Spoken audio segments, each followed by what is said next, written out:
Salut YouTube, aujourd'hui je vais vous montrer comment faire le nœud avec le knotter, le rotoknotter. Donc ça c'est l'original, ok. Mais il y a aussi la copie chez AliExpress qui est pas mal, qui coûte une quinzaine d'euros et qui marche aussi bien que ça. Là je sais pas où je l'ai mis, mais bon, là je vais me servir de l'original. Alors c'est pour raccorder les bas de ligne en fluorocarbone ou en nylon. Donc là c'est un bas de ligne à thon du 80 livres. Ok, et à de la tresse, voilà, à de la tresse 80 livres. Pour les petits diamètres, c'est pas la peine de faire ça. Hein. C'est, je pense, au-dessus de 60 livres. Voilà, au-dessus de 60 livres, il faut faire le nœud avec cet appareil. Enfin, il faut. On peut le faire sans, mais vous allez voir que la qualité du nœud est vraiment propre. Allez, je vous montre. Les outils que vous aurez besoin, c'est un bon ciseau à tresse, ok, un rotoknotter, un knotter, ok, et de la super glue, parce que moi je mets un petit point de colle, vous allez voir, et un briquet, j'ai oublié, un briquet, il faut un briquet. Donc j'enfile ma tresse dans le petit trou là. Ok.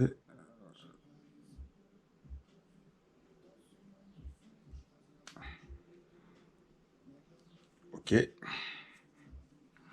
Après je la coince dans le... Je desserre là, je le coince dans le... entre les deux petites lèvres là. Voilà, ok. Donc je le serre.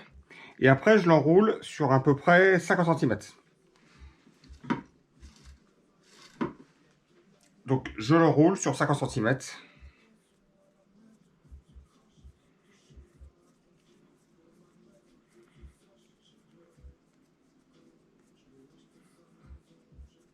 Voilà, ok. Donc là, c'est le fil, la tresse du moulinet, on est d'accord, la tresse du moulinet, ok. Ok, donc là, c'est ma tresse du moulinet, mon bas de ligne, ok. Donc je viens les pincer comme ça, ok. Et je viens entortiller gentiment ma tresse autour de mon nylon ou mon fluorocarbone, ok. Avec un mouvement de rotation. Voilà. Donc là, voilà. On est au bout. OK? Après, OK. Après, je viens enrouler en contresens 1, 2 tours. Voilà. En contresens. OK. Et là, on enroule en serrant très fort sur les deux côtés.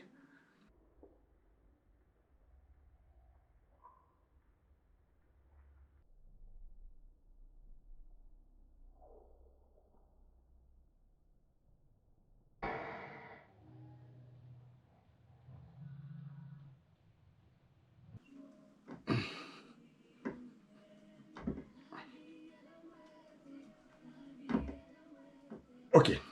Alors. Donc ça vrille un peu. C'est pour ça qu'il faut vraiment le tenir très fort là et très fort là pour pas qu'il vrille.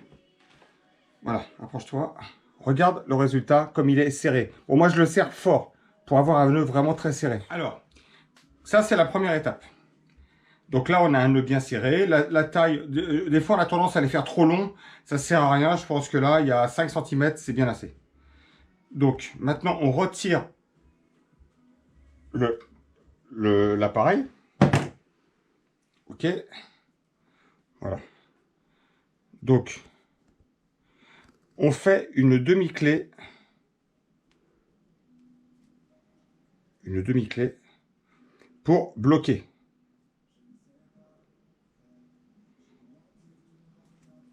Voilà. OK. Donc là, on a bloqué. Pour pas que ça se défasse. On a fait, voilà. On retire l'excès. On était un petit peu gourmand. On retire un peu l'excès de tortillon.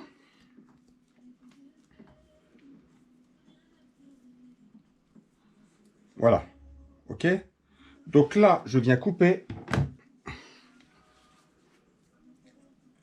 à peu près à cette taille-là. Voilà.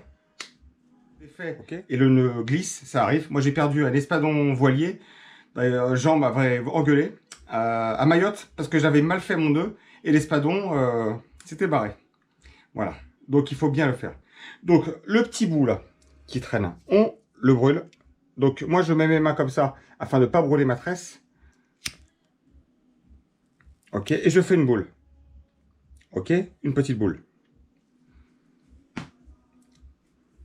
Et ensuite, je viens faire des demi-clés entre dans le petit espace là.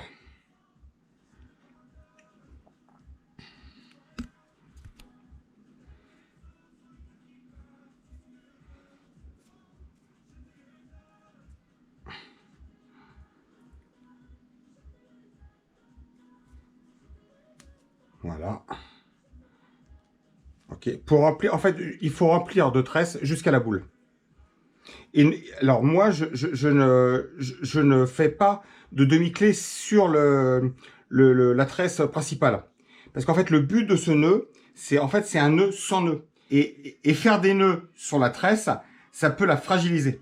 Ok, ça la fragilise. Moi, j'ai déjà eu des départs de thon qui ont pété à ce niveau-là. Parce qu'en fait, j'avais fait beaucoup de demi-clés sur ma tresse principale. Et ça avait dû l'affaiblir.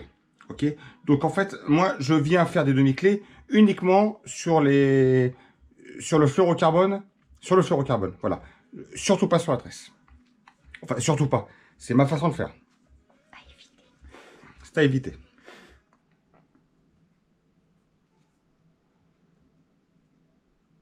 Ok, donc là, on arrive vraiment à la boule. Donc, on serre fort. Ok, là, on est vraiment sur la boule. Ok. Alors, maintenant, alors là, c'est con, hein, c'est tout simple. Maintenant,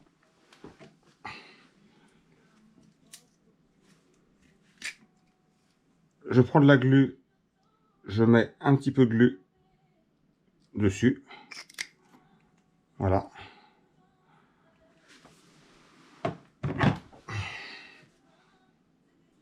Ok, un petit peu de glu. On laisse un peu sécher, que ce soit raide. On coupe et terminé. Voilà le nœud. Tresse fluoro, fini. Il est parfait. Il est pas mal ce petit nœud là. Et il glissera pas, hein, je peux vous le dire. Tiens, on va essayer de tester. Mais bon. Non, ça ne bougera pas. Je pourrais pas. Voilà. J'ai fait des thons de 100 kg avec ça, ça ne bouge pas. Ça ne bouge pas. Et pour les thons sur chasse, et ben c'est pareil. Je fais la même chose. Et ça passe dans les anneaux. Ça arrive à passer dans les anneaux. Voilà. Alors, autre petite chose que pendant que je vous tiens, à une époque, j'utilisais du Varivas fluorocarbone pour faire mes baldings à thon. Et puis avec l'expérience, enfin mon expérience, le fluorocarbone avait tendance à faire un peu des queues de cochon, là, ça vrillait dans tous les sens. Et j'ai opté maintenant pour le monofilament normal. Donc il y a trois, il y a le Séguar, qui est très bien, j'achète au Japon.